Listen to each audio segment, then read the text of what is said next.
बुधवार गंजाम जिला छत्रपुर अंतर्गत नीलाद्रिपुर ग्राम स्थित माँ रामचंडी मंदिर में आज इंग्राजी नूतन वर्षर प्रथम दिन में मां दर्शन करने श्रद्धालु मानक भीड़ लगी रही देखा मिली।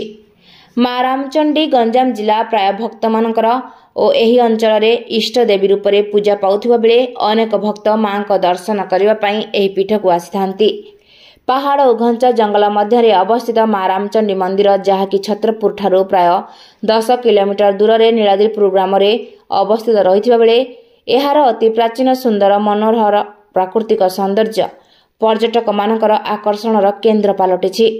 किंवदंती अनुसार प्रभु श्री रामचंद्र वनवास समय माँ रामचंडी आराधना करी मांकर विधिवत भाव पूजार्चना करी मां को स्थापना करथिले। सेबेठारु एही स्थान रे मां को पूजार्चना होई आसुछि। वर्ष सारा एही पीठ रे भक्त मानक आगमन रहिथिबा बेले मां को मुख्यतः पर्व आश्विन मासरे नवरात्रि पूजा धूमधाम रे पालन करा जायथाय।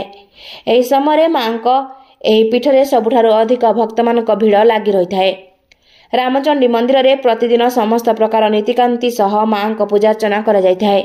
प्रतिवर्ष भली आज इंग्राजी नूतन वर्षर प्रथम दिन में इष्टदेवी माँ रामचंडी मंदिर में मां को दर्शन लगी अधिक भक्तों भीड़ देखा मिलता। वर्षर आरंभ दिन में माँ रामचंडी दर्शन करने आखपाख और बहु दूर दूरांतर अनेक भक्त आसीथिबा बेले मां को दिव्य रूप दर्शन कर मां को कृपा लाभ करछंती।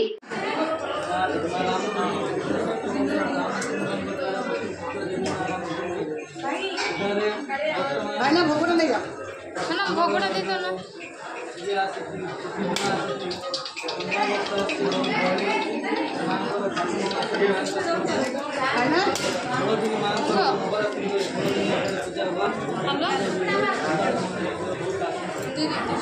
मंदिर पड़ाई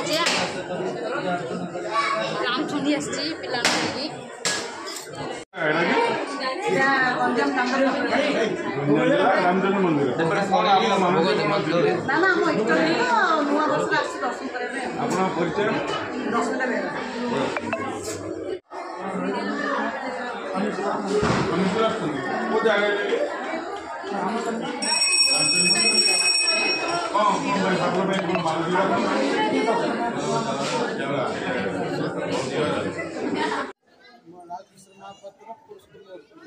बर्तमान आप रामचंडी पूजा कौन मानसिक कौन अच्छी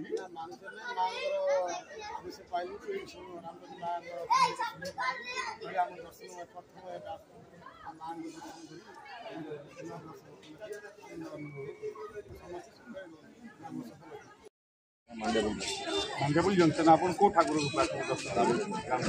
कौन आप मानसिक अच्छी आज नूतन वर्ष अभिलक्षे ना अन्य कौन आप ठाकुर आप घर आपड़ कौन मानसिक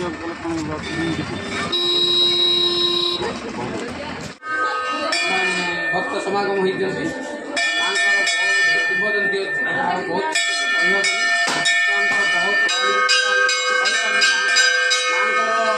गंजाम जिलार अधिष्ठ देवी और समस्त इष्ट देवी प्राय गंजाम जिलार और माँ को समस्त लोकारण्य बर्तमान रामचंडी पीठ समस्त भक्त समागम होती माँ किपरि आग को आपण अधिक अधिकतर ये लोकंर ये उपस्थित।